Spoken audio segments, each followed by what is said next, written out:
Hello friends, welcome back to my channel simplicity.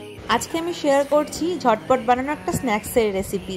এই জন্য আমার লাগবে 3 চামচ ময়দা, লাগবে 2টো ডিম, 1 কাপ কাঁচা দুধ, একটা গোটা বড় সাইজের পেঁয়াজ, আমি এটাকে কুচি করে নিয়েছি, আর লাগবে 2টো কাঁচা লঙ্কা।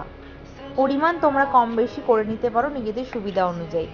আর লাগবে গোলমরিচের গুঁড়ো, এই গোলমরিচটা আমি বাড়িতে গুঁড়ো করে নিয়েছি। আর লাগবে পরিমাণ মতো নুন। সবার প্রথমে আমি একটা পাত্রে ডিম দুটোকে ফাটিয়ে নেব।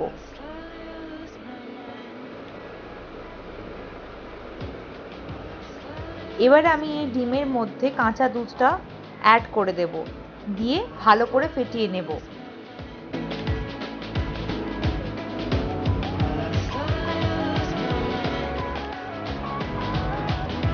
এবার আমি এই মিক্সচারের ভেতরে অ্যাড করছি গোলমরিচ, ছোট চামচের 2 চামচ। তোমরা গোলমরিচ কম বেশি করে নিতে পারো, আমি যেহেতু কাঁচা লঙ্কা দেব সেই জন্য গোলমরিচটা আমি কমই দিলাম।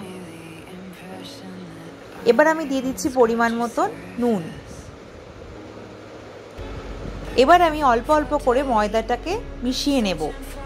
একটা জিনিস মনে রাখবে, একসাথে পুরো ময়দা দিয়ে ব্যাটার তৈরি কখনোই করবে না। অল্প অল্প করে ময়দা মিশিয়ে ব্যাটার তৈরি করলে ব্যাটারটা অনেক স্মুথ হয়। ভালো করে আমি ব্যাটারটাকে ফেটিয়ে নেব যাতে একটু কোনো লাম্পস না থাকে।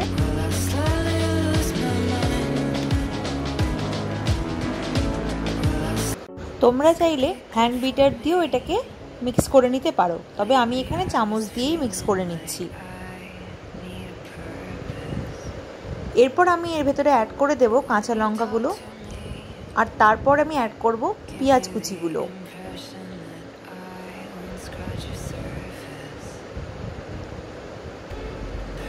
সব কিছু অ্যাড করার পরে ভালো করে আমাকে ফেটিয়ে নিতে হবে বা মিশিয়ে নিতে হবে পুরো ব্যাটারটাকে।